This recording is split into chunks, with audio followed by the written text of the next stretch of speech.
Olá, meus amigos, eu sou Virgílio Sarmento, este é Felipe Sá, este é João Henrique Barbosa e este é o Siga Direito, seu canal de direito prático na internet. E aí, meus amigos, qual é o caso prático de hoje, né? Eu acho que hoje a gente podia falar sobre um assunto bem interessante. Eu me lembro que uma senhorinha me procurou lá no cartório JK, uma senhora já de idade, muito simpática, relatando que ela ia fazer uma cirurgia dali a uma semana mais ou menos, cirurgia cardíaca, né? Aquelas chamadas cirurgias de peito aberto, né? São cirurgias mais complexas, vamos dizer assim.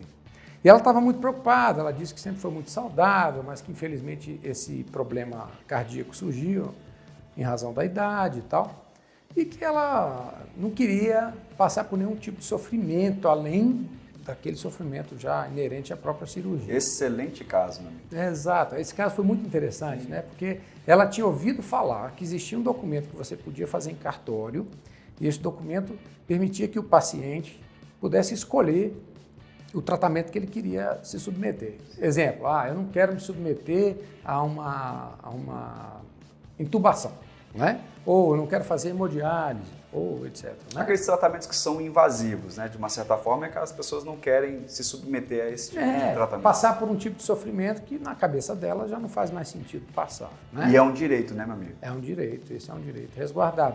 Mas eu acho interessante a gente falar um pouquinho sobre esse momento que a gente está vivendo em razão da Covid. Principalmente agora com a pandemia, né? A gente observou um aumento muito grande desse tipo de ato, né?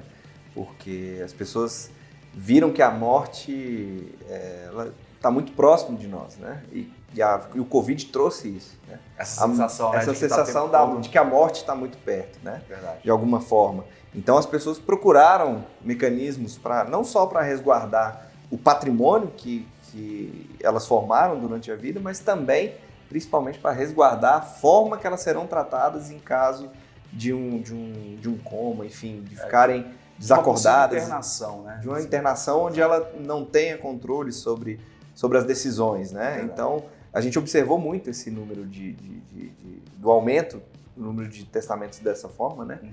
Trazendo essa regulamentação desses tratamentos.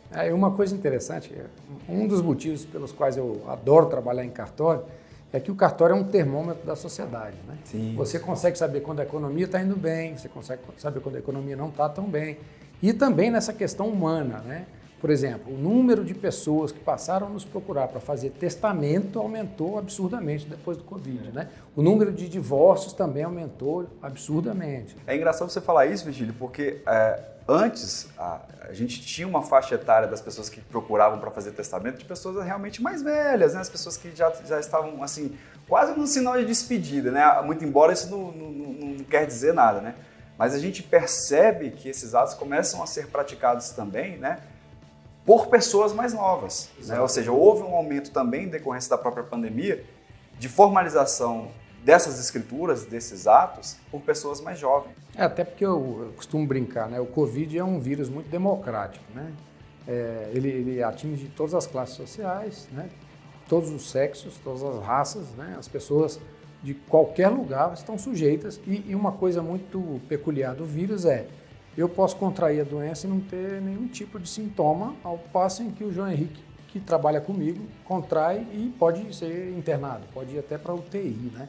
Então essa incerteza gerou nas pessoas um pânico geral no sentido de, eu posso morrer disso. Exato. E aí as pessoas passaram a procurar mais o cartório. Então foi um movimento muito interessante, né? Um estudo, vamos dizer, sociológico bem interessante, né? As pessoas passarem a procurar mais o cartório em momentos de pandemia, quando a morte se aproxima, né? Todo mundo conhece alguém que perdeu algum familiar, né? Nós mesmos passamos por várias experiências, né? Nosso colega Evandro lá no cartório teve internado muito mal, eu perdi primo, né? Verdade. Minha avó com Covid, enfim. E, por exemplo, minha avó e meu primo passaram por tratamentos, tiveram que ser entubados, né? Por exemplo. E você vê na Covid esses tratamentos invasivos. Então, muitas pessoas não querem passar por esse tipo de tratamento. Né? Eles desejam, às vezes, a própria morte natural, né, João? Assim, embora... Eles não querem prolongar artificialmente a vida. É isso. Né? Eu acho que é mais assim, né?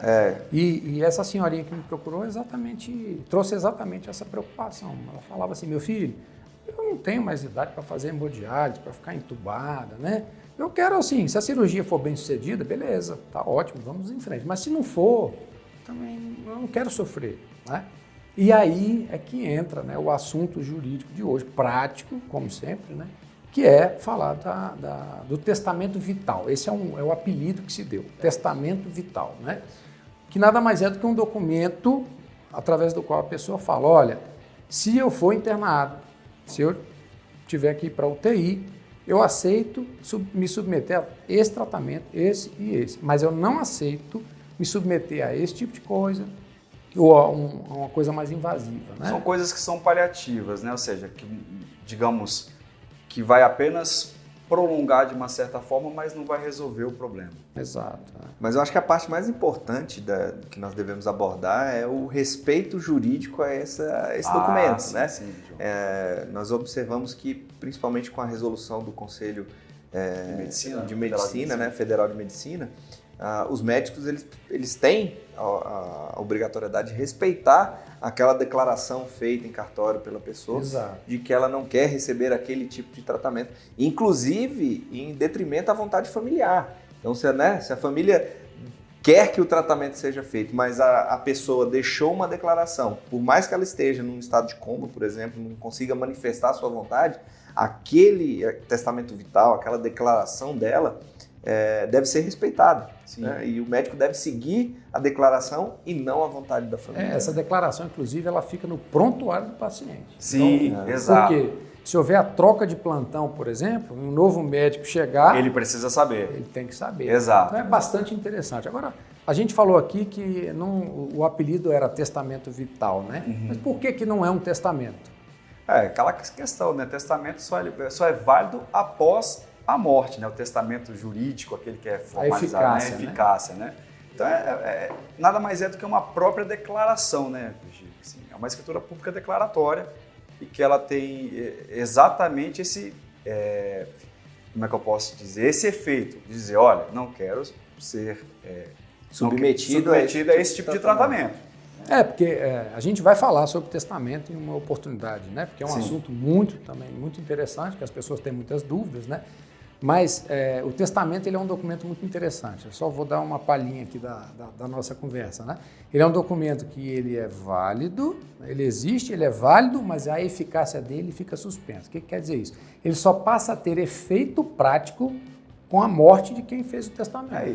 Então, tanto que a pessoa pode alterar o testamento 500 vezes, 600 revogar, alterar, fazer o que ele quiser enquanto estiver vivo. Então, essa declaração do paciente, né, ou da pessoa que vai submeter a um processo cirúrgico, né, ela precisa ter eficácia agora. Ela não pode ter eficácia só após o falecimento dela. Por isso é que o testamento vital, que foi o apelido que deram, não é propriamente o nome correto para isso. O nome é um pouquinho feio, mas eu tenho que falar, chama Diretiva Antecipada de Vontade, né? É isso. Porque, na verdade, eu quero dar uma direção antecipada sobre a minha vontade em relação àquele procedimento cirúrgico. É isso.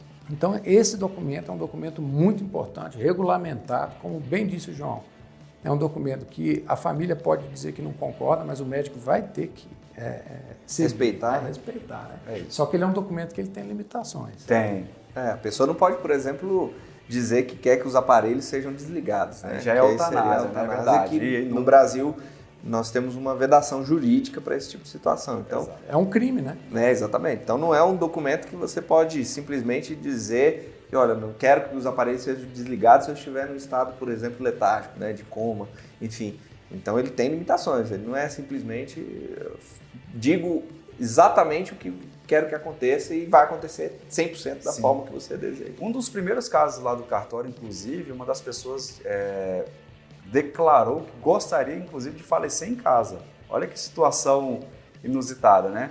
Ou seja, imagina você ali no leito da morte, né, mas ainda vivo, mas fala assim, olha, cheguei no momento em que eu realmente ir embora, eu quero uma morte natural, né? Está bem, não precisa num ambiente conhecido, rodeado pelos meus familiares. Né? Assim, até música as pessoas podem escolher, digamos assim, para aquele momento. Não que vá ser naquele momento, né? Mas assim, você ter realmente uma morte tranquila, né? Por isso que é a diretiva antecipada. Porque às vezes até a situação do coma, a pessoa está viva. né? Então, por isso que é uma declaração. Não chega a ser o testamento, né, Virgílio? Sim, com certeza. Não, e esse caso que você narrou me fez lembrar o seguinte, Felipe. Teve um testamento que eu fiz a leitura no hospital aqui em Brasília, onde o paciente estava lúcido, né? Não era a situação específica do testamento vital, e ele estava lúcido, mas ele queria ir para casa, porque assim, já não tinha mais tratamento para o câncer que ele estava, enfim.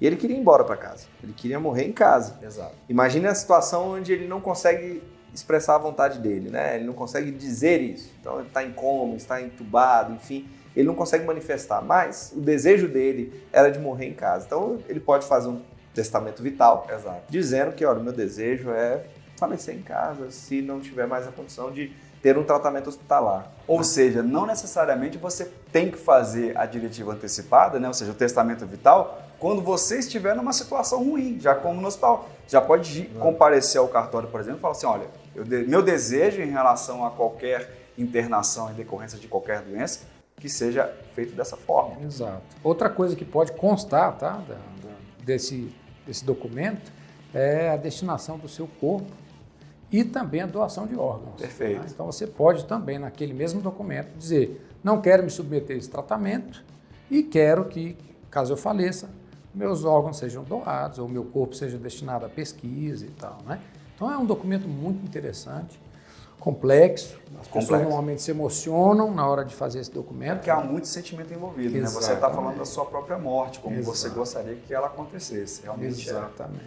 É um documento que na hora do desespero é o que vai dar tranquilidade ao médico de saber que está sendo respeitada a vontade daquele paciente. Vontade também tem a questão da própria religião, né, Virgílio? Exato. Você vê, algumas religiões não permitem alguns tipos de tratamento. Transfusão de sangue. Exato. Então você já, de forma antecipada, mostrar isso para o médico e isso constar do próprio prontuário, isso já facilita demais tanto para o médico quanto para o paciente. Agora, esse assunto é polêmico, hein, Felipe? Exato. Esse assunto aí tem questionamentos judiciais, né? Sim. Normalmente, quando os pais professam aquela religião e querem que os filhos, muitas vezes menores de idade, não sejam submetidos à transfusão de sangue, por exemplo, né? Sim. Então, isso eu já tive a oportunidade de ler alguns casos em que houve um questionamento jurídico e a justiça, nesse caso, determinou a transfusão. Perfeito. Né? Porque para preservar a vida e tal.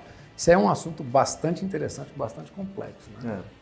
Mas é isso, né, meus amigos? Eu acho que a gente conseguiu atingir o objetivo, que é trazer um caso prático interessante, né, para as pessoas, e esperamos que você que está nos assistindo tenha gostado do vídeo. E tenha contar as nossas histórias, né? O mais. que realmente acontece na prática, dentro dos cartórios ou dentro do mundo jurídico em si, né? É o direito prático e sem enrolação. É isso, meus amigos? Sem mimimi. Sem mimimi. Isso aí, meus amigos. Bom, então é isso. Esse é o Siga Direito, o seu canal de direito prático na internet. Siga a gente nas redes sociais e fique por dentro.